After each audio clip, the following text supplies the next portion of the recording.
we had Tracy Morgan came to Smodcast. I got my own movie theater up in Jersey in my hometown, one of my hometowns, Right. Atlantic. I grew up in Highlands, Atlantic Highlands, the town right next to us and stuff. So that was where the movie theater was. Me and my friends bought my childhood movie theater after COVID because it was going to shut down. They were going to turn it into apartments. It's been a movie theater for 100 years. So a filmmaker owning a movie theater is adorable. However, worst financial decision I ever made. Film exhibitions to the toilet. We had to go nonprofit in the theater. So in any event, we do screenings there all the time where I come and we upcharge and we'll do shows and stuff. Like one of the fun shows we're doing again next year is Clerks, open all night. So you come at 11 o'clock. At midnight, we lock the doors. And like from midnight till 6 in the morning, we watch all 3 Clerks movies and then do breakfast from Quick Stop at 6 a.m. Oh, that's awesome. So you could charge $69 for that, a very cheeky $69. So we had a cop-out 15th anniversary screening. And Tracy Morgan came. And, I hadn't seen Tracy in quite some time, but he was coming down from Brooklyn. Also, he had done a show in Red Bank the night before, so he was nearby. Not too far, yeah. So I took a gamble. I was like, hey, man, you want to roll up? And he was like, Kev, I'd love to. So he came to the show, and, we sold $50 tickets or whatever.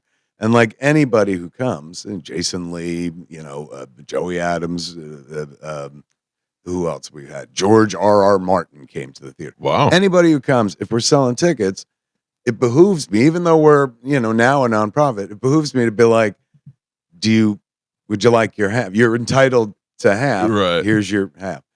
And, like Brian Quinn, who's a friend of mine, was one of the Impractical Jokers. Yeah. Like we did a thing and he was like, oh my God, just keep it and stuff.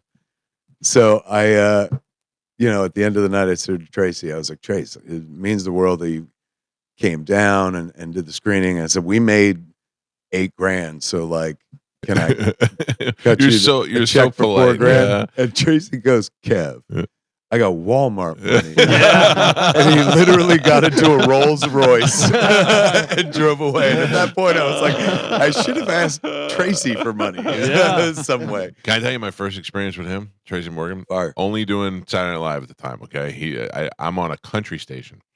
And I'm on the... What?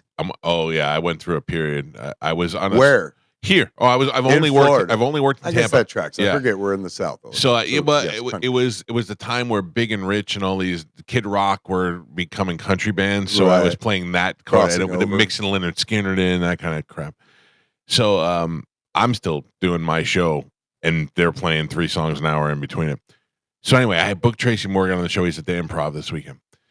So I'm sitting there, and I could hear down the hall. I go, what is that? And they're like, I think that's the comedian. And I go, Tracy Morgan? And they go, yeah. It's getting louder and louder. And he walks in, and we're live on the air. He walks in, he goes, you know what I mean? And I go, what? And I couldn't imagine what he was mad at. And he goes, there was no greater relationship between 2 people than the bond that Chewbacca and Han Solo had. And I thought, and I just played into it. I go, they were like brothers. He goes, like brothers. Then in 5 minutes, we were also doing a make your own bikini contest with candy for Halloween. So we had all this assortment of candy, and we had these girls that were half naked, and they're all like skinny redneck white girls. And Tracy's now not wanting to leave, and he's like, let me get under a table, and you sit on the table and spread your butt cheeks. These girls are horrified. I was like, this may be the greatest day I've ever had in radio. He on the first day of Cop Out, when we were making it, it was called A Couple of Dicks. That was the original, much better title. And then they changed it. The studio changed it because NBC wouldn't run ads for the movie during the Olympics. Oh, wow. Like now on NBC, you could advertise, you spread cheeks, show all the way up and whatnot. They're like, please, just give us $1. So while we're making the movie, is opening first day. And Tracy comes over, I get to set. Tracy comes and he's in costume. So how you feeling? He goes, Kev, you know what I watched last night? I said, what? He goes, Frankenstein. And I was like, oh, right on. He goes, you know who got the raw deal on that movie? Fritz. And I struggled to remember who Fritz even was. And then was like, oh, yeah, I guess you're right. He's like, Fritz didn't do Nothing. And he did 15 minutes on Frankenstein, the classic black and white Frankenstein, and how Fritz is the real hero. So, it's when you're somewhere with Tracy, you wear a rictus grin the whole time because he never stops. So you're always in the midst of, if not smiling, laughing. So he said, we're going into right before the first take. I said, hey man, no ad-libbing.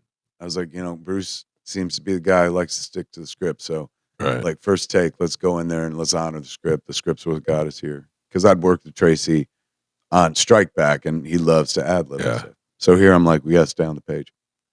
We go do our first take. Action. So it's those two sitting at a diner table, a scene that got cut from the movie ultimately. Bruce starts ad-lib. He's looking out the window casually. He's like, is that Connie Chung out there? I think that's Connie Chung. And so Tracy tries to do some dialogue, and then Bruce goes, damn, if that ain't Maury Povich out there. I'm pretty sure that's Maury Povich. And then Tracy tries to stay on script, and then Bruce goes, hey, that guy looks like Yoda. All of his references were before he got famous. Right. That's his pop culture references, because then Bruce becomes pop culture mid-'80s, 1986, and he stops paying attention because he is the culture. So we go through that whole take, go cut, and I go talk to Tracy, and Tracy goes, Bruce is ad-libbing. I said, yeah, it's crazy, right? He goes, well, I'm an ad-lib now too. And I was like, I guess. He opened the door, go ahead. So we go to the next take, action. And Bruce is going, is that Connie Chung out there? And Tracy goes, yo, Jimmy, you know what I watched last night? Frankenstein. And he literally does the 15-minute bit at Bruce Willis. And I'm pretty sure that's where I lost Bruce, because Bruce was like, it's one thing to look out the window and be like, I think I see Connie Chung. Right. Tracy went on a 15-minute, like worthy of getting up at the Improv and crushing for 15 minutes and leaving the scene in the dust. And then Bruce was trying to like reintroduce the dialogue, but Tracy was rolling. And I honestly believe that's where the troubles began.